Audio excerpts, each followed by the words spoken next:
Muy bien, empecemos el análisis de las funciones trigonométricas con la función y igual seno de x o seno de alfa. Para ello hemos trazado en el plano cartesiano una circunferencia unitaria, es decir, cuyo radio es igual a 1.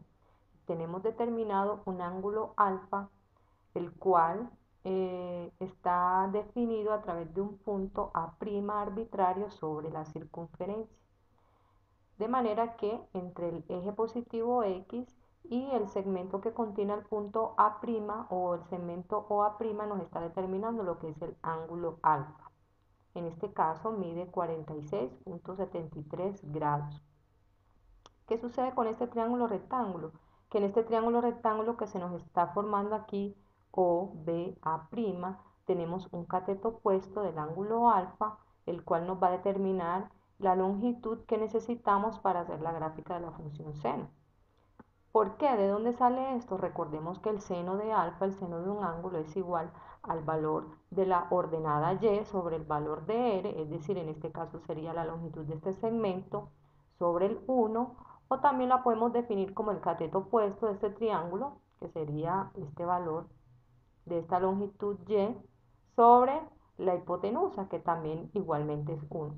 De manera que siempre el valor de y o el valor de ese cateto opuesto nos va a determinar o nos va a describir el comportamiento de la función seno de alfa.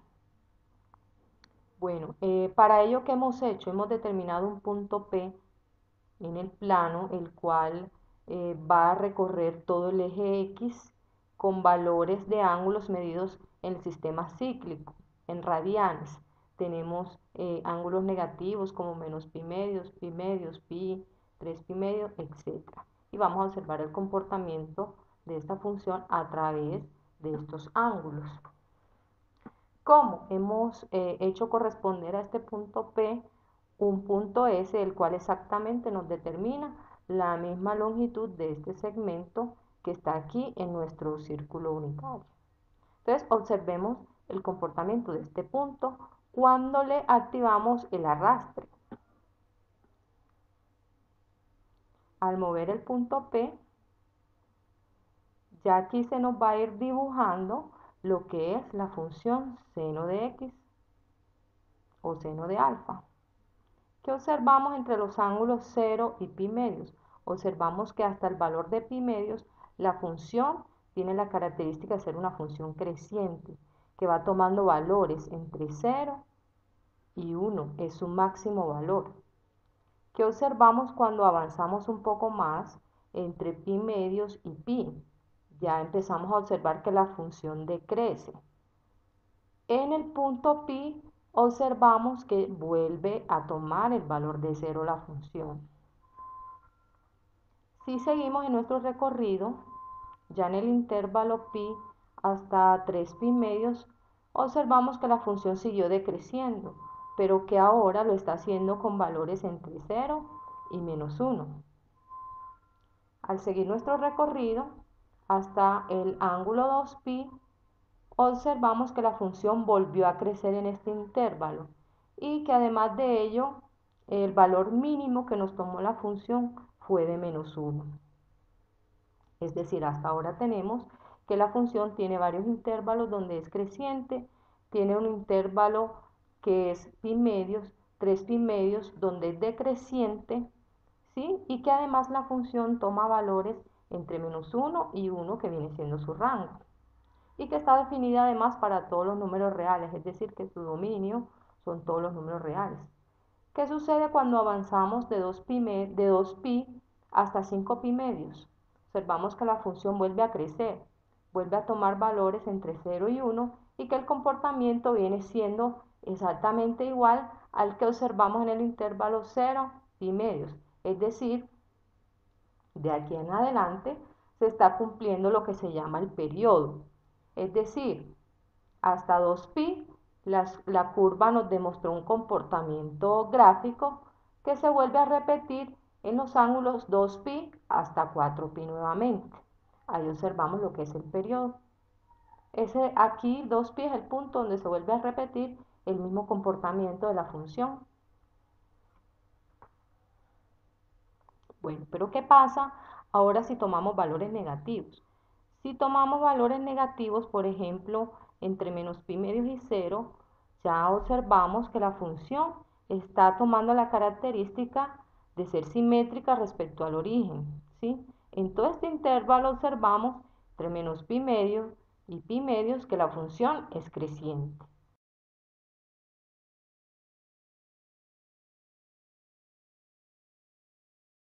El análisis de las funciones trigonométricas desde el software GeoGebra y ahora seguimos con la función y igual coseno de alfa. Para la función y igual coseno de alfa que vamos a dibujar aquí en pantalla, tenemos las mismas condiciones que para la función seno de alfa, en la cual tenemos el mismo círculo unitario y hemos determinado este triángulo rectángulo. Pero ahora recordemos que el coseno de alfa está definido como x, el valor de la abscisa x sobre el valor del radio. Es decir, que ahora el valor del coseno nos va a resultar que es el valor que tengamos aquí de x dividido o sobre el radio que es 1. O también cateto adyacente sobre hipotenusa, que de igual manera nos va a definir lo que es la abscisa x, 0.63 en este caso. Vamos entonces a observar, teniendo este punto P, cuál es el lugar geométrico que nos describe este punto C.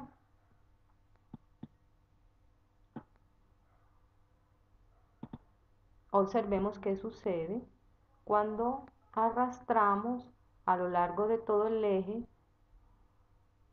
el punto P, y aquí se nos está dibujando ya lo que es la función y igual coseno de x o coseno del ángulo alfa. ¿Qué observamos en la función coseno de alfa? Hay una pequeña diferencia, con la función seno, y es que en 0 el coseno es igual a 1. Seguimos avanzando hasta el ángulo pi medio, donde observamos que la función va decreciendo hasta el punto 0. Es decir, en el ángulo pi medios, el coseno de pi medio va a ser 0, que es el mismo 90 grados.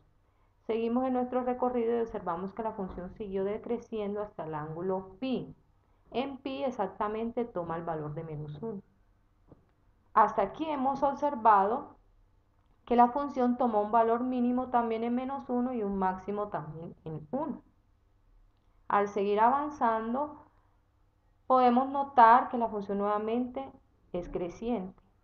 ¿Hasta qué punto? Hasta cuando llegamos a 2pi, al ángulo 2pi, que es el mismo 360. Miren que la curva es muy parecida a la de y igual seno de alfa, pero hay unas diferencias, digamos una diferencia entre los intervalos en que ella describe esos lugares geométricos.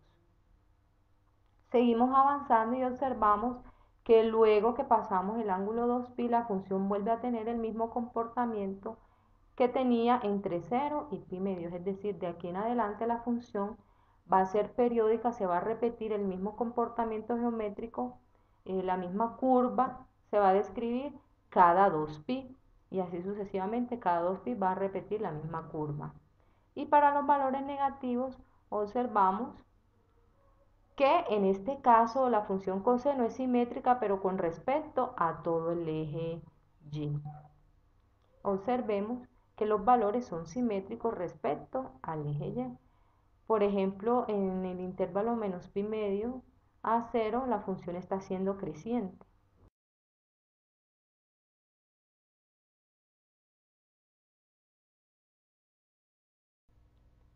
Pasemos ahora a la construcción y al análisis de la función y igual tangente de x. Para ello, partimos del mismo círculo trigonométrico, pero ahora, previamente aquí se le ha hecho la siguiente construcción. Trazamos una recta perpendicular al eje x que pase por este punto, que es 1,0.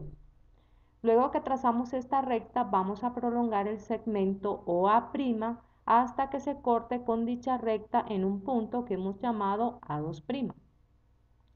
La longitud del segmento que se nos forma aquí entre 1,0 y A2', esa longitud es la que vamos a llamar la tangente de alfa, es la que nos va a determinar la curva de la tangente de alfa. Entonces observemos cuál es su comportamiento.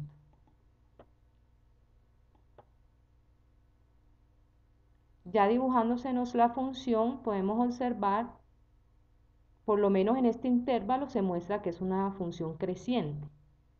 Observemos qué pasa cuando nos vamos acercando aquí a pi medios.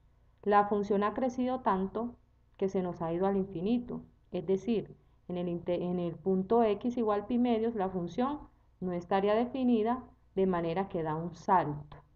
Luego de ese salto la función en el intervalo siguiente, pi medios, hasta 3 pi medios, vuelve a mostrar la misma curva donde ella está definida.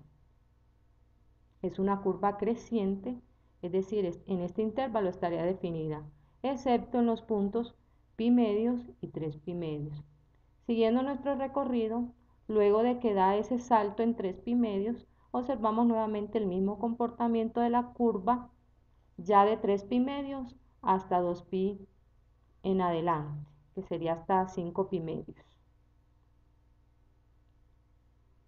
Y observamos que es una función que nos describe características como por ejemplo que es una función impar, porque es simétrica respecto a su origen, al origen del plano.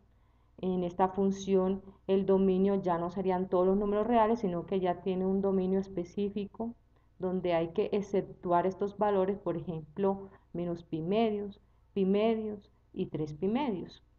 Y observamos que el rango sí serían todos los números reales.